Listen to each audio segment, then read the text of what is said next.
On poursuit la découverte de notre Miku Daya et on continue avec les jeux vidéo. On peut également la retrouver dans divers autres jeux en collaboration comme sur Fortnite, Rocket League, Yakuza 5, Taiko no Tatsujin, Puzzle and Dragon, Crypto the Necrodancer, Just Dance, Fall Guys ou encore Sonic Racing Cross World. Enfin, vous l'aurez compris, Miku est partout. À savoir qu'il existe chaque année divers événements liés à Hatsune Miku et les Vocaloid, mais voici les principaux à retenir. Le Snow Miku Festival, aussi appelé Yuki Miku, qui est un événement hivernal féerique depuis 2010 qui se tient chaque année à Sapporo, sur l'île de Hokkaido au Japon. On y célèbre la version enneigée de Miku, stands, goodies, nouvelles chansons dédiées, live concerts holographiques sont au rendez-vous afin de fêter le nouveau design exclusif de la Snow Miku, inspiré donc de l'hiver et de la culture locale. Chaque nouvelle tenue est accompagnée de son fidèle compagnon Rabbit Yukine, qui change également de look afin de s'y accorder. Voici l'évolution des différentes tenues depuis 2010 à cette année, la 2011, la 2012 un de mes coups de cœur, la 2013, la 2014, la 2015, la 2016 c'est le coup de cœur de Tsuki, la 2017 est également l'une de mes favorites, la 2018, la 2019, la 2020,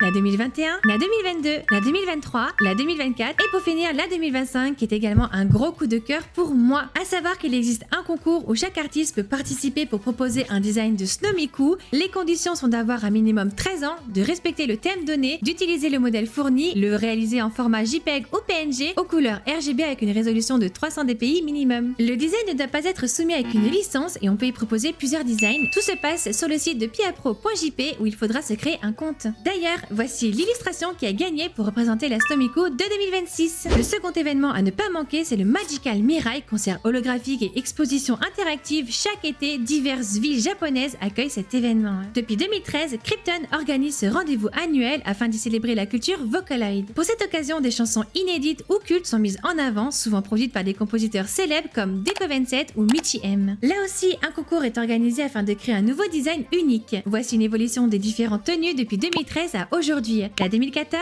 la 2015, la 2016, 2017, 2018, 2019, 2020, 2021, la 2022 est l'un de mes coups de cœur. La 2023, c'est le coup de cœur préféré de Tsuki. La 2024 et la 2025 qui est aussi ma favorite. Pour les différents concours, il y a le concours musical ouvert à tous les compositeurs pro ou amateurs où ils doivent composer une musique originale en utilisant une voix de Vocaloid et tout se passe également via le site de piapro.jp. Pour le concours visuel, ça se passe soit sur le site de piapro.jp, soit sur Twitter. Il y a plusieurs autres concours comme le concours de la programmation, du cosplay, etc. Les votes se font en public, soit via l'application Miku Navy ou bien sur scène pendant l'événement. C'est tout pour aujourd'hui, mais abonne-toi pour la partie 4.